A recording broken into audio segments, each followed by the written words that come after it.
மன்னிங்க. நீங்க அறிக்கை செய்து விடும் பொழுது தேவன் பாவங்கள் எல்லாவற்றையும் அவர் ரசத்தினால், உன் சாபங்கள் எல்லாவற்றையும், உன் முன்னோர்கள் சாபங்கள் எல்லாம் உன்ன இடத்துல வராதபடி அவர் வேலி அடைக்கிறவரா இருக்க. கரங்களை தெரியும் நாமே சொல்லுவேன். உன் பாவங்கள், முன்னோர் செய்த பாவங்கள் உன்னை விட்டு விலக ஆரம்பிக்க விசுவாசிக்கிறேன். நாமே சொல்லுவேன்.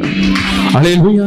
தேவன் கிருபை உன்னை விட்டு விலகாதபடி பாதுகாக்க சொல்லுகிறேன். ஏன்னா முன்னோர் மனிதனும் தேவனால் தேர்ந்தெடுக்கப்பட்ட ஜனம். விசுவாசிக்கிறேன். நாமே சொல்லுவேன். அவர்களை நேசிப்பதற்கு தான் கர்த்தர் என்ன பண்ணிருக்காரு? உங்களுக்கு கிருபையை கொடுத்திருக்கிறார். போன வாரம் ஞாயிற்றுக்கிழமை பார்த்திருக்கீங்க. அவர் கட்டளைகளை கை கொள்ளணும். அவர் கட்டளைகள் என்ன? புதிய ஏற்பாட்டில் அன்பு. அன்பு இல்லாத இடத்துல தேவன் கிரியை செய்ய மாட்டார். நீ நல்லா ஜெபம் பண்ணிட்டு என்ன பண்ணாலும், நீ வாழுற வீட்டுக்குள்ள அந்த 4 செவுத்துக்குள்ள உன் குடும்பத்துல உன்னை குறிச்சு சமாதானம் இல்லை, உன்னை குறிச்சு யாராவது